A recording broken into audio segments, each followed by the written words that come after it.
Thank you, Jennifer, for the introduction. Again, I'm Adam Juechter. I've been at Microsoft about 10 years, and what I love about selling our CRM solution is because it's really about the customer. One of the challenges we have at Microsoft is that people think of us as an IT company, and we are. But when you come in and talk to a company about their customers and how they're delivering to those customers, it presents a very interesting conversation, and one that I will tell you I get pushed back on a lot. I'll call in on a line of business executive and they'll say, oh, let me get you over to IT. And I say, no, I actually want to talk to you. Why? Because we want to talk about delivering amazing customer experiences. And the reason is, if you are not focused on customer experience today, your business will be out of business. All right, I'm sure I'm preaching to the choir. You all know this. So when we think about what's changed in the marketplace and why we all have to focus so much on customer experience, we think about the number of devices. Everybody today carries multiple devices, right? Several of you probably have 2 phones. You may have a tablet. You have a laptop, right? You think about that. We are just unbelievably connected to each other, right? Sometimes you want to get away and you can't. I found actually the only way I can get away, believe it or not, is to take a cruise. Because there's really no chance, because I'm not paying $4.99 a minute to answer someone's email. The other thing that's really big is, and we're seeing this more in sales, but also starting to see it in customer service, is the idea around mobility. Salespeople today, it used to be you actually rolled in with a bag or you had your big Franklin planner. Today we come in and literally, this is the only thing I carry. So I can run, and you've seen Salesforce.com's Mark Benioff says he can run his whole business on his phone. It's true, you can. This is an amazing device. The power in this device today is what we had in laptops like 10 years ago.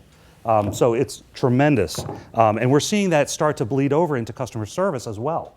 In customer service, people are starting to take this idea of being able to manage cases, respond to clients very quickly by their phone, right? So this idea of this push towards mobility is huge. I won't bore you with all the details here, but suffice to say, there's a lot of pressures on companies today for how to engage with their customers. What's the other thing that's really important that's driving this? Well, we call it a super consumer. Organizations today are facing the greatest challenge in their time period because the consumers have more access to information about you, about your product, even about your people than they've ever had before. How many of you go and when you're meeting with someone, look them up on LinkedIn? Most everybody, right? If you don't, you should, right? How many times when you've gone in your own personal experiences shopping, you've done endless research on the internet, right? What happens? By the time you get to talk to that company, and this works B2B and B2C, by the time you talk to that company, you are, and we have documentation to prove this, you are between 50 and 77% through the sales cycle. That's astounding. That means if your company didn't make the grade in all of those social channels, advertising channels, research channels, you are shut out from that deal. Shut out. So you better be thinking about how you're going to reach these new super consumers. What channels are you going to have to start to leverage? Where are you going to meet them where they are such that you give yourself the best opportunity to win? These are some great statistics. So Forbes magazine actually did because this is a customer service focused audience, Forbes magazine did a study back in 2013 that said 86% of these participant customers were willing to pay more for a good or service based on having an exceptional customer experience. And then Peppers and Rogers did a further study that showed that 23%, there was a 23% increase in profitability for companies that focused on customer service. I'll give you another really great example. Watermark Consulting did a study that actually tracked companies that were publicly traded that showed in their annual reports as having an interest in customer experience. The result over a 5-year period was those that did have a focus on customer experience outperformed the S&P 500 by 22.5%. Of that same group that didn't have a focus on customer experience, look at their stock. So you better be focused on customer experience. You better think about it night and day, everything you have to do, how you sell to them, how you market to them, how you service them. So this gets us to why Microsoft and why Dynamics CRM. And the C, by the way, while it is customer relationship management, that is technically the name of the product and sort of the acronym behind it, I don't want you to think about the customer so much. I want you to think about the relationship. It is at its essence a relationship management system, a relationship management tool. In fact, we have companies that use Dynamics for things like prisoner releases. The state of Illinois manages their prisoner releases using Dynamics CRM. The United States Air Force uses CRM to manage their troop and equipment deployments. There's all kinds of weird, crazy uses. Enterprise asset management, desks, chairs. Think about it, they all have relationships, right? These chairs, these tables, if they're leased, they have a contract associated with them, they have vendor associated with them, they have people associated with them. So as you think about your customer, I encourage you to think beyond your actual customer and think, okay, how am I actually serving the community of customers that I have? All the relationships that I have that exist out there. Specific to this audience and this session, we definitely want to talk about marketing smarter, selling effectively, and caring everywhere, every touch point that you have with a customer.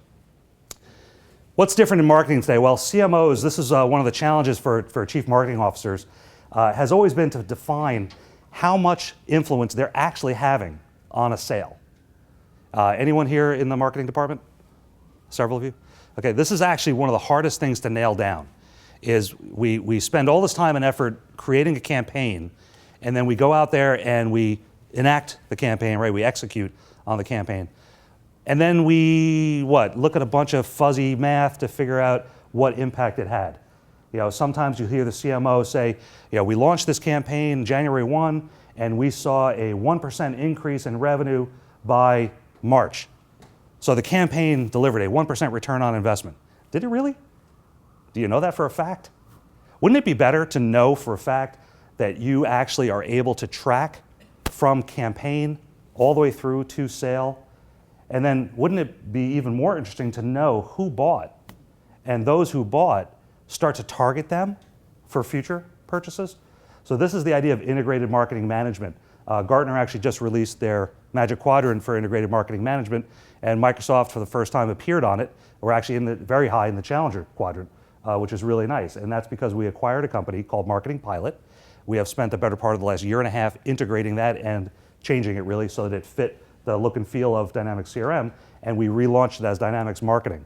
If you're not familiar with it, it is a full marketing, end-to-end integrated marketing solution.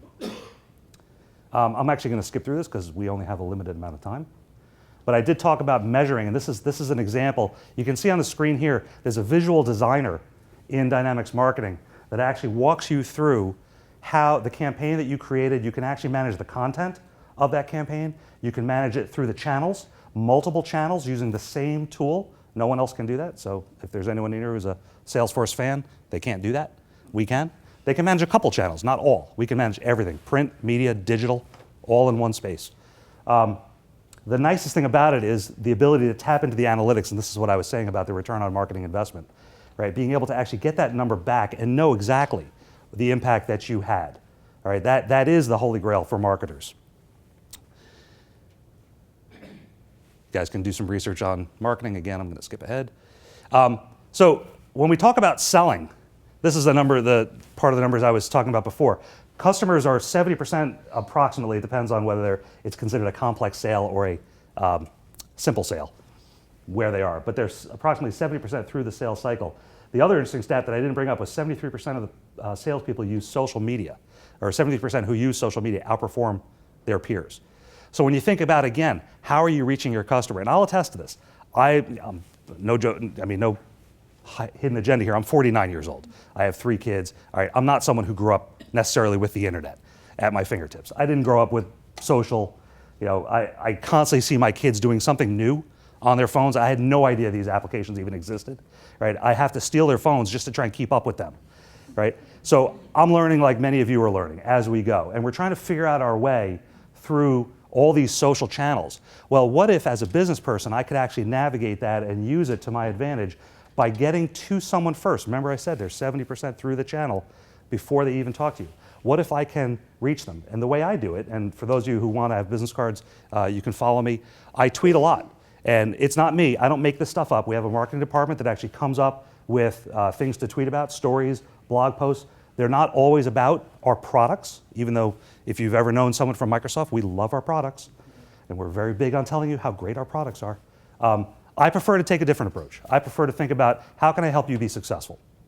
Because if you're successful, I'm going to be successful. It's a simple thing, and it's kind of an axiom of my life.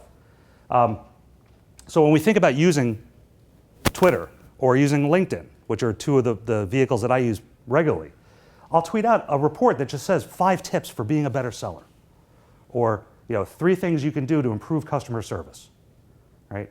And I've actually found that I'm getting more and more followers. What's really interesting is some of the followers are customers of Salesforce.com who I've spoken to, and I know for a fact. So, by the way, Salesforce is my biggest competition. So if you hear me talking about them, that's why I have a personal thing. But those customers who have invested a lot in Salesforce are actually starting to reach out to me, and they're starting to say, hey, I saw this article. That was really interesting. I'm wondering, can you come in and talk more about it? Right? Now we've got an opening in the door. I'm not saying it gets us all the way through, but at least it's an opportunity, and that's all we're asking for. So the idea of selling effectively is zeroing in, using insights, finding the right person, the right target, the right customer, winning it faster, increasing the sales velocity, right? Getting to close faster, which is always a challenge. And then ultimately selling more, selling collaboratively. This is where Microsoft really wins. We are the ones that have the tools that allow you every day to collaborate and work together. You think about Outlook for email, you think about Office, Word, PowerPoint, Excel, right? Excel is the #1 tool that people use when they're doing data analytics, when they're looking at anything, right? And because we are natively integrated between Dynamics CRM and our whole Office platform, right, you benefit from that. So when we think about selling collaboratively, and this is how we sell at Microsoft, by the way, we do a very good job of it because we're all tied together. We work together as one big team. And I only represent CRM, but I report to several account teams who represent all of our other products and services. So the idea here, again, is thinking about selling effectively.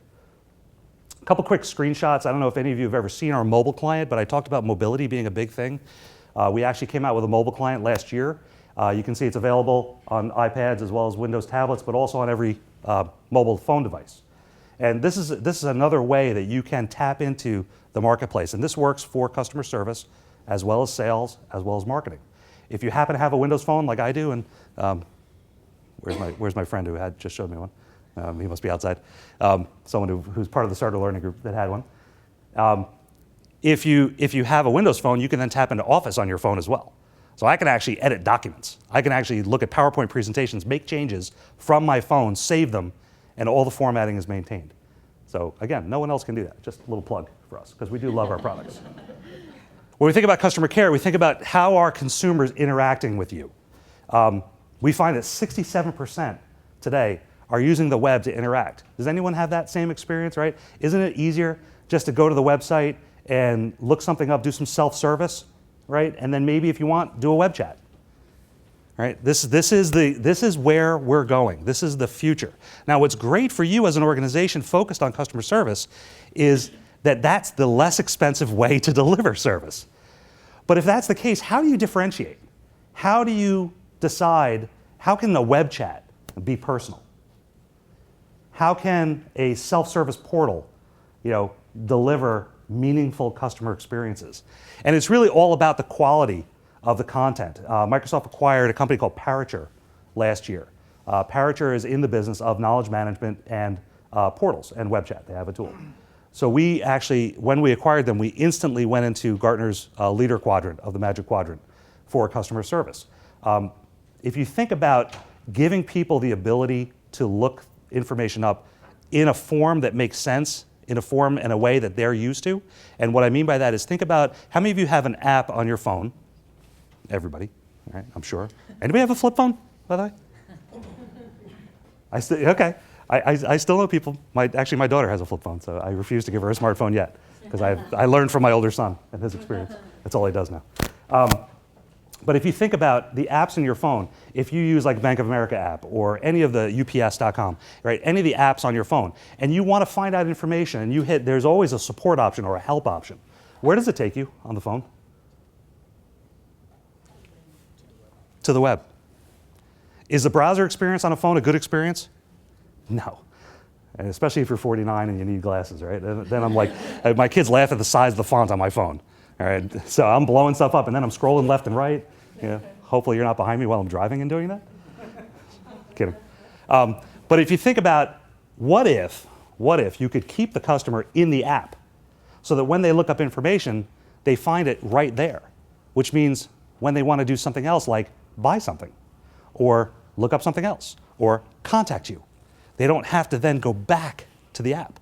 So Parature actually has the ability to do that and deliver the content and the knowledge directly in the app on the phone. It's quite unique and quite revolutionary. When we think about Care Everywhere, we're thinking about we want to earn the customer's loyalty in every way possible. So some people do still like to use the phone. We want to make sure we're there for them. Some people just want to do it themselves. They want the web. Other people are really comfortable with chatting. Some people just want a cell phone access. Some people want a full PC or Mac access, right? The idea is to meet them where they are, right? Earn their loyalty. Empower your agents, right? How many of you have had the experience where you call up, right? You've done all this research, you've looked things up, you still have a question, you call the agent, and the agent says, hang on, let me bring up your record. Didn't I enter that like 5 times in the phone system, right? And then when you got them on the phone, they say, hang on for a second, I got to launch another application, I got to open up another system, right? And meanwhile, your time is ticking away. And is that delivering a good customer experience to you? No.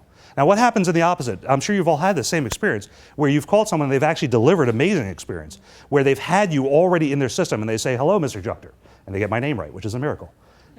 Instantly, right there, by the way, that's a plus for me. If they get my name right, they win. But they look everything up. They have everything at their fingertips, all about you and the information you need. And you get off the phone quickly. Don't you feel good? You're more likely to buy from that company. You're more likely to buy again. You're more likely to recommend them. All right? So thinking about how your agents are empowered, Microsoft Dynamics CRM has a component called Unified Service Desk. The Unified Service Desk, think about it if you will, if you're an agent sitting at your desk, it's a tabbed interface where every single application that agent would need access to automatically prefetches. So the call comes in, by the phone number, it knows who the person is, it pops their record in the initial CRM view, and then in the background, all those tabs are being completed for that customer. So all the agent has to do is to click, click, click, and they'll see everything at once. If you've ever called Bank of America, by the way, they were one of the first companies to actually use this. Back then it was called the Customer Care Framework. We labeled it. Dynamics team actually took the product, took the IP, and made it into a product. But that's a great way to think about how you can unify that experience for your agent. What about scripting? Right? It's another great thing you can do. So Dynamics CRM has the ability to actually have script and contents with branching. So if the customer says, yes or no, you can go to a different script. And you can write those scripts, you can tailor them, there's a built-in workflow engine. Believe me, this does not involve IT.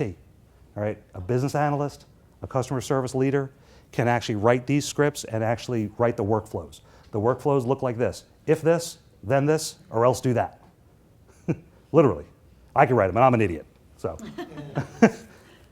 when we think about the Unified Service Desk, here's you can't really see it too well, but that's kind of a visual at the top. This is a script coming in, the call comes in. See that process bar along the top? Can you guys see all that? That process bar along the top of that screenshot? So that is a visual process diagram. What happens? When you set up your processes, your workflow, we actually turn it into a visual representation of that workflow. So you see exactly where you are in the stage of the process. Not only that, you can actually get tasks underneath here. And those tasks can actually be things that your agents have to fill out. They can't go to the next stage until they complete those tasks. Think about onboarding new agents. Think about training new sales reps, right? Think about just standardization. Just having a consistent experience from one person, one customer calling into the next. That's how we deliver that, is through that visual process. And I will definitely throw a plug in here for Dynamics CRM because Salesforce at Dreamforce just 2 weeks ago announced that they're actually going to come out with something just like that. So kudos to us because we actually beat them to it. This is an example of what the live chat with Parature looks like. And then these are, this would be like a mobile version of that. So you all can see. But this is the last slide I wanted to show you. So when I first started at Microsoft 10 years ago, I was brought in a role called the Information Worker Specialist.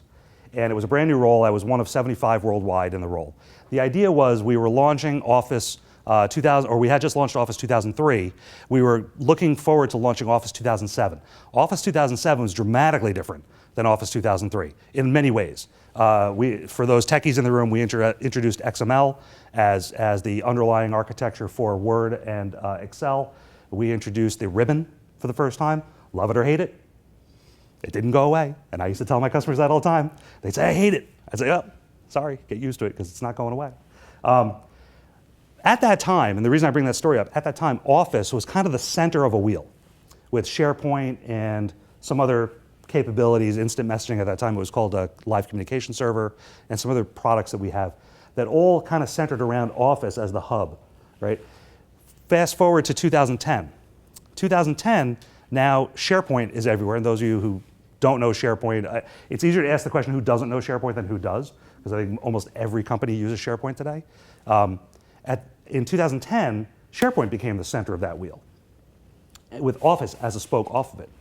In 2014, going into 2015, CRM is now the center of that wheel. And the reason why is because when you think about a business, everything happens at the point that you touch the customer. That's where it all happens.